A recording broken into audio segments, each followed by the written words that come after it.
Abituriyentlər, bugünkü dərsimizdə növbəti dərsimizin davamı dəyişən sürətli hərəkətdə orta sürət hərəkətin nisbiliyi, nisbi sürət anlayışından məlumat verəcəm. Başda qeyd edeyim, kanalımıza abunə olmağı unutmayın, paylaşın, bəyənin ki, digər şagirdlər də bundan istifadə edə bilsinlər. Canlı və onlayn dərslərimizə qoşulmaq üçün sağ köşkdə yazdığım nömrələrin WhatsApp ilə əlaqə saxlaya bilərsiniz.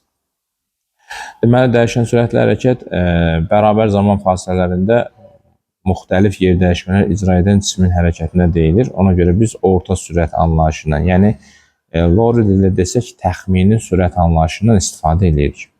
Orta sürətin bir dənə əsas düsturu var, şagirdlər. O da nədir? Bizim orta sürətimizin düsturu V orta bərabərdir. S ümumi bölünsün T ümumidir. Yəni, orta sürət ümumi gedilən yolun ümumi zamana nisbətidir. Bax, bu bizim əsas düsturumuzdur, şagirdlər. Yəni, biz hansı qaydadan istifadə etməyimizə baxmayaraq, orta sürəti hesablayanda həmişə ümumi yol və ümumi zamanı tapmaq lazımdır ki, orta sürət tapa bilək. Orta sürətimiz həm yola görə orta sürət ola bilər, yola görə orta sürət, həm də yer dəyişməyə görə orta sürət ola bilər.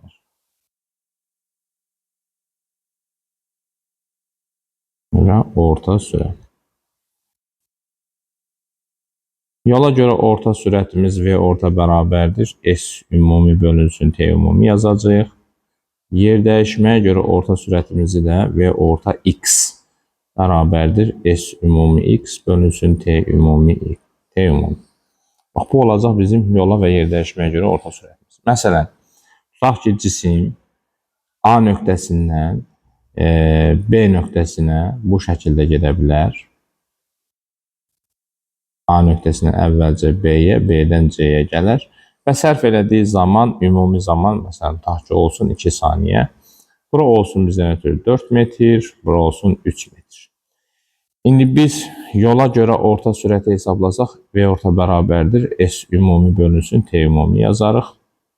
S ümumimiz 4 üstə gəlsin 3'dür. T ümumimiz də 2 saniyədir. Bu da 7 bölünsün 2 eləyər 3,5 metr bölünsün saniyə. Yəni, bu cismin yola görə orta sürəti 3,5 metr bölünsün saniyədir. Amma yer dəyişməyə görə, yer dəyişməmiz A ilə S-nin arasındakı məsafədir. Gəlin onu başqa bir rənglə yazaq. Belə. Bu bizdən ötürü yer dəyişməmiz S. Yer dəyişməyə görə orta sürətimiz isə V orta X bərabərdir. S ümumi X bölünsün T ümumi. S ümumi X-imizi hardan tapacağıq? Sx bərabərdir. Kök altında S modul yazaq, X yazmayaq.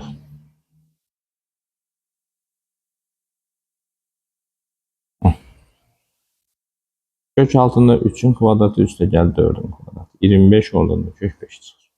Deməli, 5 bölünsün 2.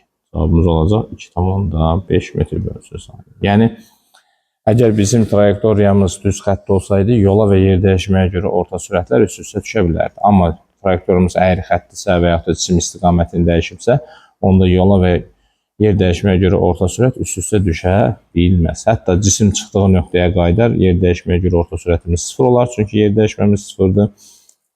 Amma yola görə orta sürətimiz 0'dan fərqlidir həmişə. Belə. İndi bu orta sürətin bəzi xüsusi halları var. Yəni, bəzi hansı kəmiyyətlər verildikdə hansı düsturdan istifadə eləyəcək. Yəni, bizim əsas düsturumuz ümumi yolu tapıb ümumi zamana bölmək. Birinci hal nə ola bilər? Birinci halda bizə verə bilər, məsələn, tutaq ki, yolları verər, desən yollarını verər və həmən yollara uyğun zamanlar verər. O zaman bizim orta sürətimizin düsturu V orta bərabərdir. S ümumi yerinə S-lərin hamısının cəmini yazarıq. Bölünsün T ümumi yerinə T-lərin cəmini yazarıq. Plus T. Bu olur, yollar və zaman verilərsə. Buna aid məsələni necə deyərik? Məsələn, tutaq ki, cisim 1 saat ərzində S1 bərabərdir 10 kilometr yol gedib. T2 bərabərdir. Növbəti 2 saat ərzində isə S2 bərabərdir. Məsələn, tutaq ki, gedib 5 kilometr. Artıq bizim orta sürətimiz bərabərdir. Yazacağıq S1 plus S2 bölünsün T1 plus T2.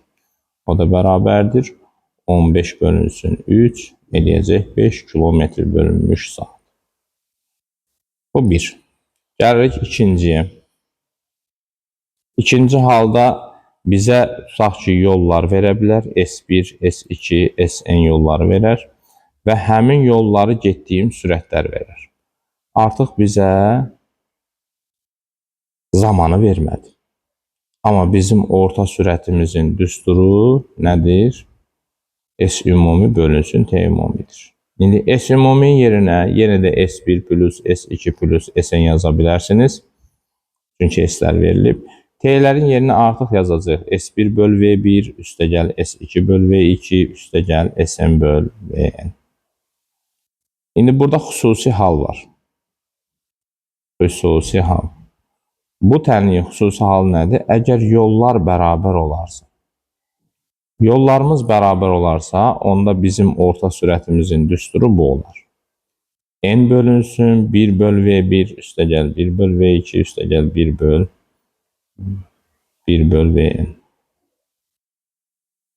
İki sürət üçün bunu belə yazacaq. V orta bərabərdir. 2 V1 V2 bölünsün V1 plus V2. İndi buna aid sualımız necə düşə bilər? Məsələn, tutaq ki, deyər ki, cisim yolun birinci yarısını, yəni S1'imiz S bölü 2'dir. Birinci yarısını gedib V1 bərabərdir 10 kilometrlə. İkinci yarısını, yəni S2'də S bölü 2'dir. Artıq yollar bərabər oldu. İkinci yarısına gedib, məsələn, tutaq ki, 20 kilometr bölmüş saat sürətlə. O zaman mən hansı düsturdan istifadə edəcəm? Bu düsturdan istifadə edəcəm. Onda orta sürətimizin düsturu olacaq belə. 2 vur 10 vur 20 bölünsün 10 üstə gəlsin 20. Bu da eləyəcək bizdə 30'da 400. Vəssalam. 3'də 40 kilometr bölünmüş saat. Belə. Sonra gəldik 3-cü hala. 3-cü halımız nə ola bilər? 3-cü halda bizə sürətləri verər və həmin sürətlərə uyğun zamanlar verər. Yəni, bu zaman yenə də orta sürətimizin düsturu V orta bərabərdir. S ümumi bölünsün T ümumidir. İndi S'lər yoxdur. S'i necə tapa bilərik? V1 T1'dən, V2 T2'dən, Vn T'dən. Bölünsün, T'lər isə öz yerində qalacaq. İndi bunun xüsusi halı var. Xüsusi hal. Bunun xüsusi halı nədir şagirdlər? Bunun xüsusi halı zamanlar bərabər ola bilər. T1 bərabər T2 bərabərdir Tn. Yəni, eyni zamanda müxtəlif sürətlərlə hərəkət eləyər. O zaman orta sürətimizin düsturu bu olacaq. V1 plus V2 plus Vn bölünsün N. Yəni, sürətlərin ədədi ortası. Tutaq ki, deyə bilər ki, cisim zamanın birinci yarısında T bölünsün 2. Məsələn, tutaq ki, gedib V1 bərabərdir 10 kilometr bölünmüş saat sürətlə. Növbəti yarısında isə artıq zamanı 2 dənə bərabər hissəyə böldü. V2 bərabərdir, məsələn, tutaq ki, gedib 20 kilometr bölünmüş saat sürətlə. Onda bizim orta sürətimiz olar 10 üstəgəl 20 bölünsün 2. Çünki 2 dənə sürət verdiyini görə 2'yə böləcəm. 3 versəydi, 3 bərabər hissəyə bölsəydi 3'ə bölərdim. O da bərabərdir 30 bölünsün 2, eləyər cavabımız 15 kilometr bölünmüş saat. Bu oldu bizim orta sürət anlayışımız. Bu düsturları əzbər bilməyə ehtiyacımız var sadəcə sualları sürətli həll eləmək üçün. Amma bəzən bizə elə suallar verir ki, bu xüsusi halların heç birinə gətirə bilmirik sualları. Onda nə edəcəyik? Ayrı-ayrı yolları tapacağıq, sonra zamanları tapacağıq, sonra da ümumi yolu ümumi zamana böləcəyik. Vəssalam. İndi gələk hərəkətin nisbiliyinə, nisbilik haqqında məlumat verim. Deməli, nisbi hərəkət nədir? Ümumiyyətcə, nisbilik nədir şagirdlər? Deməli, bir hesablama sistemindən başqa bir hesablama sisteminə keçdikdə, əgər kəmiyyətin qiyməti dəyişirsə, belə kəmiyyətlərə nisbi kəmiyyətlər deyilir. Məsələn, tutaq ki, zaman nisbi deyil. Məsələn, kütlə nisbi deyil. Qüvvə nisbi deyil, məsələn, təcil nisbi deyil. Bunu hardan bilirəm? Məsələn, tutaq ki, mənim çəkim məsəl üçün 90 kiloqramdır. Mən bərabər sürətlə hərəkət edən maşına minib orada hərəkətə başlasam, yəni maşın hərəkətə başlasa, mənim çəkim yenə də, yəni kütləm yenə də 90 kiloqram olacaq. Və yaxud da məsələn dərs gedir, sinifdə dərs gedir. Sinifdəki dərsimiz 45 dəqiqə davam edir. Biz dərsdən sonra çıxarkən kimsə bizə deyə bilməz ki, 1 saatdır siz nə iş görürsünüz? Məsələn, bizim üçün keçən 45 dəqiqə, onlar üçün 1 saat keçir. Bu mümkün deyil. Və yaxud da məsələn, dərsdən çıxırıq axşam saat 6-da, çıxırıq görürük ki, çöldə saat məsələn, tutaq ki, 9-dur. Belə bir şey mümkün deyil. Ona görə deyirik ki, zaman nisbi deyil. Kütlə nisbi deyil, təcil nisbi deyil, qüvvə nisbi deyil. Amma yer dəyişmə, trayektoriya, sürət nisbidir. Məsələn, tutaq ki, bir cismə görə trayektoriya əyri xətt ola bilər, başqa bir cismə görə trayektoriya düz xətt görünə bilər. Və yaxud da bir cismə görə cismin sürəti 0 ola bilər, başqa bir sistemə görə cismin sürəti 0-dan fərqli olar. Məsələn, tutaq ki, biz otaqda oturmuşuq, otağa nəzərən bizim halımız, vəziyyətimiz sükunət vəziyyətidir, sürətimiz 0-dır, amma günəşə nəzərən biz hərəkət edirik. Yer necə ki, günəşin ətrafında hərəkət edir, biz də yerin sürətinə bərabər sürətlə günəşin ətrafında başlayırıq hərəkət etməyə. Yəni, sürət nisbi kəmiyyətdir. Nisbi kəmiyyətlərdə sürətimizin nisbiliyi necə tapılacaq? Birinci hal. Tutaq ki, eyni bir sistemdə hərəkət edən cisimlərimiz var. Biri V1 sürətinə hərəkət edir, digəri V2 sürətinə hərəkət edir. Bu zaman bir cismin digər cismə nəzərən sürəti. Ümumiyyətcə, bir cismin digər cismə nəzərən sürətinin əsas düsturu budur, vektoru olaraq. Birinci cismin ikinci cismə nəzərən sürəti onların sürətlərinin vektori fərqidir. İkinci cismin birinci cismə isə V2 çıxılsın V1'dir. Bax, bu olacaq nisbi sürətimizin düsturu. Biz indi moduldan danışacağıq. Birinci cismin ikinci cismə nəzərən sürəti avtomatik olacaq V1 çıx V2. Əgər cisimlər eyni istiqamətdə hərəkət edirsə, onların sürətlərinin fərqinə bərabər. Nisbi sürətlərinin fərqinə bərabər. Bu birincisi. Keçdik ikincisinə. Əgər cisimlər əks istiqamətdə hərəkət edirlərsə, yəni qarşı-qarşıya hərəkət edirlərsə, o zaman bir cismin digər cisimə nəzərən sürətinin modulu onların sürətlərinin cəminə bərabərdir. Moduldan gedir söhbət, mən modul yazıram. Sonra dördüncü halımız, tutaq ki, o cisimlər bir-birlərinə perpendikulyar hərəkət edə bilər. Məsələn, bu V1 sürətindən belə hərəkət edir, bu da V2 sürətindən belə hərəkət edir. Onda bir cismin digər cisminə nəzərən sürətinin modulu kök altında onların sürətlərinin kvadratları cəminə bərabərdir. Və nəhayət 5-ci halımız. 5-ci halda isə tutaq ki, cisimlər müəyyən bir bucaq altında hərəkət edir. Bu V1-dir, bu da V2-dir. Bizə V1, V2 lazımdır. O kök altında V1'in kvadratı üstəgəl V2'nin kvadratı. Bunlar arasında ixtiyari hər hansı bir alfa bucağı var. Çıx 2 V1, V2 kosinus alfa. Məsələn, mən birincisini, ikincisine nəzərən demişəmsə, vektor olaraq onu necə çıxacaq? V1 çıx V2 yazacaq. Burada isə vektorlar bir nöqtədən çıxır. Fərq vektor çıxılandan azalana doğrudur. Yəni V2'dən V1'ə doğru yönəlmiş vektor fərq vektordur. Yəni bu 1-2 vektorumuzdur. Üçbucağın üçüncü tərəfi olur. Bu isə kosinuslar teoremindən tapılır. Yəni qaydamız budur. Vəssalam. Bax, bu da bizim nisbi sürətimiz. İndi burada qayıq, çay məsələləri var, su məsələləri var.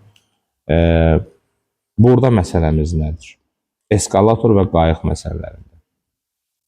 Birinci hal, əgər axın istiqamətdə hərəkət ediriksə, axın istiqamətdə hərəkət eləmişiksə, onda bizim sahilə nəzərən sürətimiz, yəni kənardan, sahildən baxan adama görə bizim sürətimiz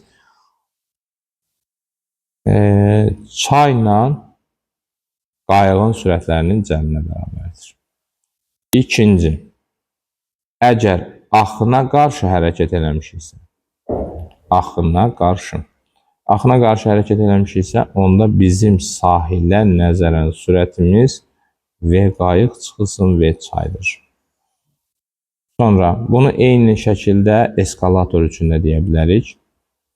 Yerlə bağlı sistemdə, yəni eskalator istiqamətdə hərəkət eləmişiksə, gəlin bunu bu rəqəmlə işarə edək. Eskalator istiqamətdə.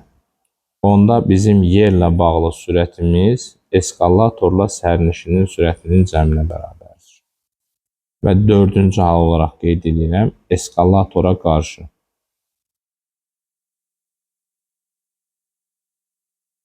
Qarşı hərəkət edirsə, yerlə bağlı sürətimiz eskalatorun sürəti çıxılsın sərnişinin sürətinə bərabərdir. Belə. Burada qeyd olaraq düşürəm. Qeyd.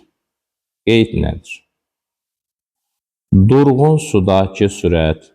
Durğun sudakı sürət. Sürət və ya suya nəzərən sürət və ya eskalatora nəzərən sürət.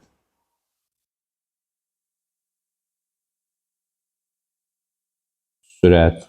Bu anlayışlar verilirsə, eskalator nəzərən sürət cismin öz sürəti sayılır. Cismin öz sürəti sayılır. Belə. Məsələn, tutaq ki, bizə deyir ki, eskalatora nəzərən sürəti 4V olan, demək ki, sərnişinin sürəti 4V-dir. Amma yerlə bağlı sahilə nəzərən sürətlər ya cəmdir, ya fərqdir. Eyni istiqamətdədirsə cəmdir, əks istiqamətdədirsə fərqinə bərabərdir. Bu qədər şagirdlər, diqqətinizə görə sağ olun. Bu izah elədiyim mövzulara aid dimlən test topusunun izahını da verəcəyik. Təşəkkür edirik. Kanalımıza abunə olmağı unutmayın.